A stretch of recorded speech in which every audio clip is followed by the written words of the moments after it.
ओम नमः शिवाय। श्री शिव महापुराण वायवी संहिता उत्तरखंड दूसरा अध्याय। उपमन्यु द्वारा श्री कृष्ण को पाशुपत ज्ञान का उपदेश। ऋषियों ने पूछा, पाशुपत ज्ञान क्या है?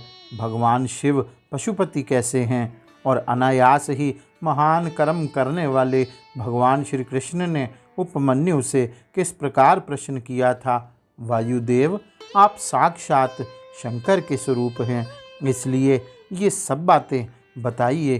तीनों लोकों में आपके समान दूसरा कोई वक्ता इन बातों को बताने में समर्थ नहीं है।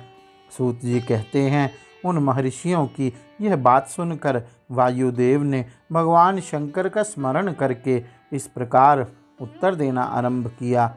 वायुदेव बोले, पूर्व काल में साक्षात श्रीकंठ भगवान महेश्वर ने देवी पार्वती जी से उत्तम पाशुपत ज्ञान कहा था। विश्वयोनि विष्णु रूप श्री कृष्ण ने उसी को उपमन्यु से पूछा था। तब मुनि उपमन्यु ने श्री कृष्ण को देवता आदि के पशुत्व तथा शिवजी का उनके पति होने के विषय में जैसे उपदेश किया था, उसी को मैं संक्षेप में बताऊंगा। आप लोग सावधान होकर सुनिए। वायुदेव बोले, महर्षियों, पूर्व काल में श्री कृष्ण रूपधारी भगवान विष्णु ने अपने आसन पर बैठे हुए महर्षि उपमन्यु से उन्हें प्रणाम करके न्यायपूर्वक यूं प्रश्न किया। श्री कृष्ण ने कहा, भगवान महादेव जी ने देवी पार्वती जी को जिस दिव्य पाशुपत ज्ञान तथा अपनी संपूर्ण विभूति का उपदेश दिया था, मैं उसी को सुनना चाहता हूँ। महादेव जी पशुपति कैसे हुए? पशु कौन कहलाते हैं? वे पशु किन पाशों से बांधे जाते हैं और फिर किस प्रकार उनसे मुक्त होते हैं? महात्मा श्री कृष्ण के इस प्रकार पूछने पर श्रीमान उपमन्यु ने महादेव जी तथा देवी पार्वती को प्रणाम करके उनके प्रश्न के अनुसार उत्तर देना आरंभ किया। उपमन्यु बोले, देवकी नंदन, ब्रह्मा जी से लेकर स्थावर पर्यंत जो भी संसार के वशवर्ती चराचर प्राणी हैं, वे सब के सब भगवान शिव के पशु कहलाते हैं और उनके पति होने के कारण देवेश्वर शिव को पशुपति कहा गया है। वे पशुपति अपने पशुओं को मल और माया आदि पाशों से बांधते हैं और भक्ति पूर्वक उनके द्वारा आराधित होने पर वे स्वयं ही उन्हें उन पाशों से मुक्त करते हैं। जो 24 तत्व हैं, वे माया के कार्य एवं गुण हैं, वे ही विषय कहलाते हैं। जीवों अर्थात पशुओं को बांधने वाले पाश वे ही हैं। इन पाशों द्वारा ब्रह्मा से लेकर कीट पर्यंत समस्त पशुओं को बांधकर महेश्वर पशुपति देव उनसे अपना कार्य कराते हैं। उन महेश्वर की ही आज्ञा से प्रकृति पुरुषोचित बुद्धि को जन्म देती है। बुद्धि अहंकार को प्रकट करती है तथा अहंकार कल्याणदायी देवादिदेव शिव की आज्ञा से 11 इंद्रियों और 5 तन्मात्राओं को उत्पन्न करता है। तन्मात्राएं भी उन्हीं महेश्वर के महान शासन से प्रेरित हो क्रमशः 5 महाभूतों को उत्पन्न करती है। वे सब महाभूत शिव की आज्ञा से ब्रह्मा से लेकर तृण पर्यंत देहधारियों के लिए देह की सृष्टि करते हैं। बुद्धि कर्तव्य का निश्चय करती है और अहंकार अभिमान करता है। चित्त चेतता है और मन संकल्प विकल्प करता है। श्रवण आदि ज्ञानेंद्रियां पृथक पृथक शब्द आदि विषयों को ग्रहण करती हैं। वे महादेव जी के आज्ञा बल से केवल अपने ही विषयों को ग्रहण करती हैं। वाक आदि कर्मेंद्रियां कहलाती हैं और शिव की इच्छा से अपने लिए नियत कर्म ही करती हैं, दूसरा कुछ नहीं। शब्द आदि जाने जाते हैं और बोलना आदि कर्म किए जाते हैं। इन सब के लिए भगवान शंकर की गुरुतर आज्ञा का उल्लंघन करना असंभव है। परमेश्वर शिव के शासन से ही आकाश सर्वव्यापी होकर समस्त प्राणियों को अवकाश प्रदान करता है। वायु तत्व भगवान शिव की आज्ञा से प्राण आदि नाम भेदों द्वारा बाहर भीतर के संपूर्ण जगत को धारण करता है।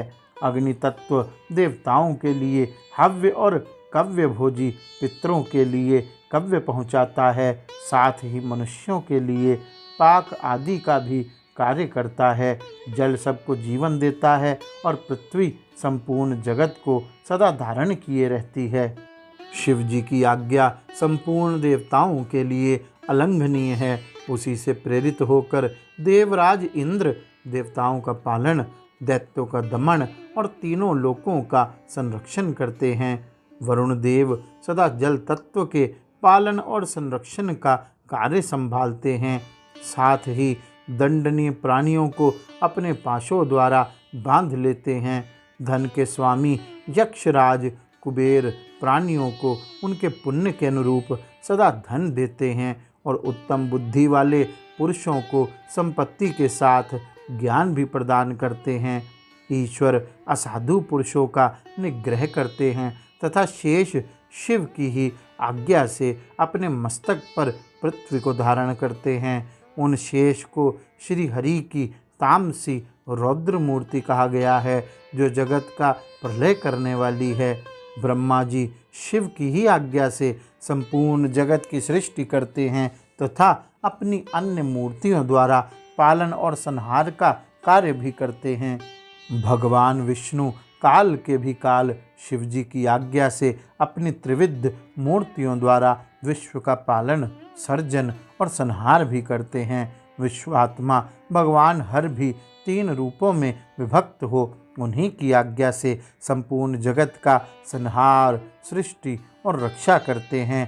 काल सबको उत्पन्न करता है, वही प्रजाओं का संहार करता है तथा वही विश्व का पालन करता है। यह सब वह महाकाल की आज्ञा से प्रेरित होकर ही करता है। भगवान सूर्य उन्हीं देवादिदेव की आज्ञा से अपने 3 अंशों द्वारा जगत का पालन करते हैं।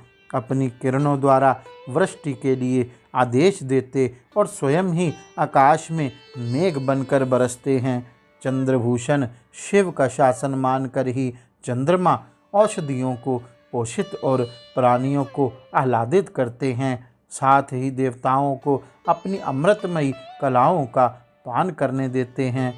आदित्य, वसु, रुद्र, अश्विनी कुमार, मरुदगण, आकाशचारी ऋषि, सिद्ध, नागगण, मनुष्य, मृग, पशु, पक्षी, कीट आदि स्थावर प्राणी, नदियाँ, समुद्र, पर्वत, वन, सरोवर, अंगों सहित वेद, शास्त्र, मंत्र, वैदिक स्तोत्र और यज्ञ आदि, कालअग्नि से लेकर शिव पर्यंत भुवन, उनके अधिपति, असंख्य ब्रह्मांड, उनके आवरण, वर्तमान, भूत और भविष्य, दिशा, विदिशाएं, कला आदि काल के भिन्न भिन्न भेद तथा जो कुछ भी इस जगत में देखा और सुना जाता है वह सब भगवान शंकर की आज्ञा के बल से ही टिका हुआ है। उनकी आज्ञा के ही बल से यहाँ पृथ्वी, पर्वत, मेघ, समुद्र, नक्षत्रगण, इंद्र आदि देवता, स्थावर, जंगम अथवा जड़ और चेतन सबकी स्थिति है। हे कृष्ण, अगणित लीला कृत्य करने वाले भगवान शिव की आज्ञा शक्ति से संपन्न हुए कृत्य अतीव अद्भुत हैं। वेद शास्त्र आदि में वर्णित उन चरित्रों को जैसा मैंने सुना है उसे आप लोग श्रवण कीजिए। पूर्व काल में इंद्र सहित सभी देवता युद्ध में असुरों को जीतकर जब आपस में यह विवाद करने लगे कि जीतने वाला मैं हूँ तथा उनके मध्य शिवजी अर्धचंद्र, तृतीय नेत्र आदि अपने चिन्हों से रहित हो उत्तम वेश धारण किए हुए किसी यक्ष की भांति वहाँ उपस्थित हो गए। उन्होंने पृथ्वी तल पर एक तृण रखकर उन देवताओं से कहा, जो इसे विकृत करने में समर्थ हो सके वही दैत्यों को जीतने वाला है।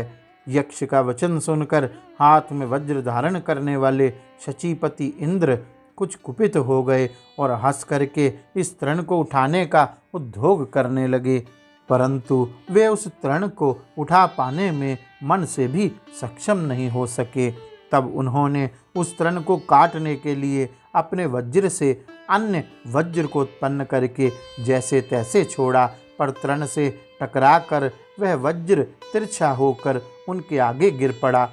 तदंतर अन्य महाबली लोकपाल भी उस तृण को उद्देश्य करके अपने हजारों अस्त्र चलाने लगे। उस समय प्रलय उपस्थित होने की भांति महान अग्नि प्रज्वलित हो उठी, भयंकर हवा चलने लगी और समुद्र बढ़ने लगा। हे कृष्ण, इस प्रकार देवताओं के द्वारा यत्न पूर्वक किए गए सभी उपाय यक्ष के आत्मबल से व्यर्थ हो गए। तदंतर देवेंद्र ने कुपित होकर यक्ष से कहा, आप कौन हैं? तब उन देवताओं के देखते देखते वह यक्ष अंतर्ध्यान हो गया। इसके बाद दिव्य आभूषणों को धारण की हुई पवित्र मुस्कान वाली देवी हेमवती आकाश मंडल में प्रकट हुई। उन्हें देखकर इंद्र आदि देवता विस्मय में पड़ गए और उन्हें प्रणाम करके पूछने लगे कि यह विलक्षण यक्ष कौन था। तब उन देवी ने मुस्कुराकर कहा, वे आप लोगों के लिए अगोचर हैं, अर्थात आप लोगों की दृष्टि से परे हैं। उन्हीं के द्वारा यह चराचर संसार चक्र चलाया जा रहा है। उन्हीं के द्वारा प्रारंभ में विश्व का सृजन किया जाता है और उन्हीं के द्वारा पुनः संहार कर लिया जाता है। उनका नियंता अन्य कोई नहीं है। उन्हीं के द्वारा सब पर नियंत्रण किया जाता है। ऐसा कहकर वे महादेवी वहीं पर अंतर ध्यान हो गई और विस्मित हुए सभी देवता उन्हें प्रणाम करके स्वर्ग को चले गए। गौरी शंकर भगवान की जय। ओम नमः शिवाय।